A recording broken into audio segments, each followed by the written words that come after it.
Ya, selamat datang di channel Orang Jawa. Berikut ini adalah sebuah kisah tentang penyerbuan Batavia masa kelam bagi pasukan kerajaan Mataram. Mataram dikenal sebagai kerajaan Islam terbesar terakhir yang menguasai tanah Jawa. Namun satu wilayah yang belum didudukinya adalah Batavia. Kala itu Batavia masih bernama Jayakarta karena wilayah tersebut masih berada di bawah Kesultanan Banten. Namun pada penghujung 1619, Belanda melalui VOC datang membawa pasukan merebut Jayakarta. Jayakarta kemudian berhasil ditaklukkan oleh VOC dan berganti nama menjadi Batavia. Kerajaan Mataram yang mengetahui itu mulai geram.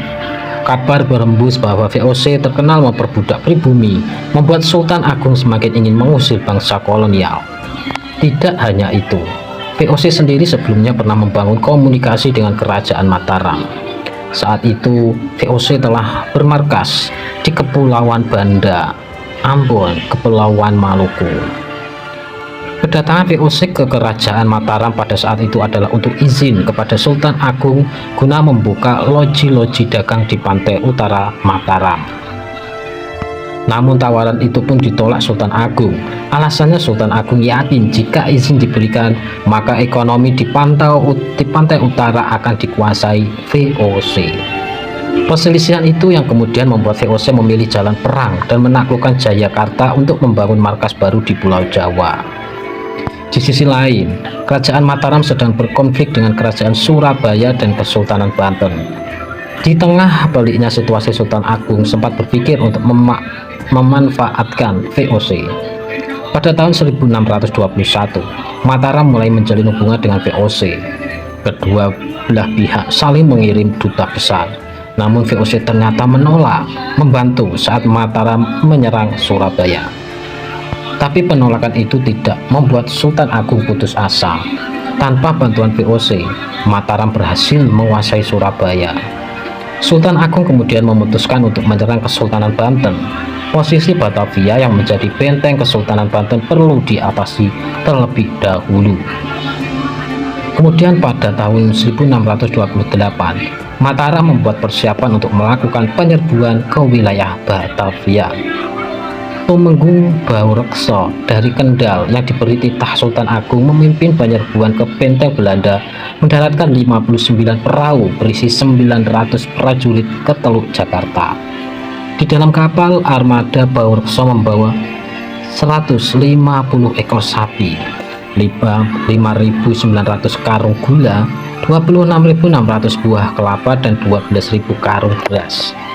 Semua perbekalan itu dimuat sebagai siasat Baurekso untuk menutupi kehadiran dari prajurit Mataram yang siap menyerang.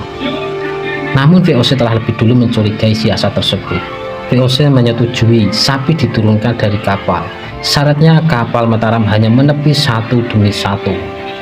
Hal itu bertujuan untuk mengantisipasi munculnya serbuan tentara tidak terduga dari dalam kapal. 3 hari setelahnya, 7 kapal Mataram kembali datang ke Teluk Jakarta. Kali ini kedatangan 7 kapal itu untuk meminta surat jalan dari VOC agar dapat berlayar ke Malaka yang saat itu berada di bawah kekuasaan VOC. Kecurigaan VOC semakin membesar. Terbukti mereka memperkuat penjagaan di 2 benteng kecil utara dan menyiapkan artilerinya. Hingga kemudian kapal-kapal yang telah dipersiapkan kerajaan Mataram menurunkan pasukannya di depan kastel. Belanda terkejut dan buru-buru masuk benteng kecil. Sejumlah kapal Mataram lain mendaratkan prajuritnya, dikira akan menyerbu. Pasukan Mataram kemudian dihujani tembakan dari kastil. Namun, Mataram belum mampu untuk menembus pertahanan dari VOC. Serangan demi serangan terus diluncurkan oleh Mataram, tapi selalu berakhir dengan kegagalan. Semua kegagalan itu membuat Sultan Agung naik pitam. Baurekso dan Pangeran Mandurarejo serta prajurit yang tersisa dihukum mati dengan cara dipenggal karena lalai menjalankan tugas. Sultan Agung kembali menyerang Batavia pada tahun 1629. Mataram mengirim 2 pasukan yang masing-masing dipimpin oleh Adipati Ukur dan Adipati Jumina. Jika di total pasukan tersebut berjumlah 14.000 orang prajurit. Belajar dari pengalaman karena kurangnya perbekalan, Kerajaan Mataram membangun lumbung-lumbung beras di Karawang dan Cirebon. Namun lumbung-lumbung pangan yang dibangun sembunyi-sembunyi itu berhasil ditemukan lewat mata-mata. Belanda pun membakar semua lumbung padi yang membuat pasukan Mataram kekurangan perbekalan. Di tahun itu wabah malaria dan kolera menyerang, termasuk pasukan Mataram yang hendak menuju Batavia. Tumenggung Suro Agul yang memimpin pasukan Mataram tiba di Batavia. Ia didampingi dua bersaudara panglima lapangan, Kiai Adipati Mandura Rejo dan Kiai Adipati Upasanta, dalam misi menyerang Batavia. Namun wabah kolera dan malaria menurunkan kualitas prajurit. Kurangnya perbekalan dan ancaman kekalahan membuat mental pasukan Mataram hancur.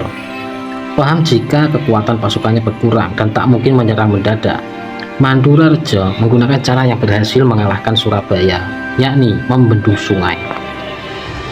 Pasukan Mataram melemparkan bangkai hewan ke Sungai Ciliwung yang aliran airnya mengalir ke Batavia. Sungai Ciliwung pun tercemar. Penduduk Batavia yang mau tak mau memanfaatkan air dari sungai tersebut akhirnya terserang penyakit kolera. Pasukan VOC banyak yang meninggal. Pasukan Mataram yang luluh lantah dalam pertempuran memilih bersembunyi di tepian Sungai Ciliwung. Namun keberadaan mereka ketahuan pasukan VOC yang menyisir Sungai Ciliwung menggunakan perahu. Pasukan Mataram pun berpencar. Sebagian pasukan ada yang bersembunyi di perkampungan yang kini dikenal sebagai Matarama. Nah, itulah sepenggal kisah tentang penyerbuan Batavia, masa kelam bagi pasukan Kerajaan Mataram. Semoga informasi ini dapat menambah wawasan dan pengetahuan kita. Mugi-mugi dipun paringi manfaat. Lan matur nuwun.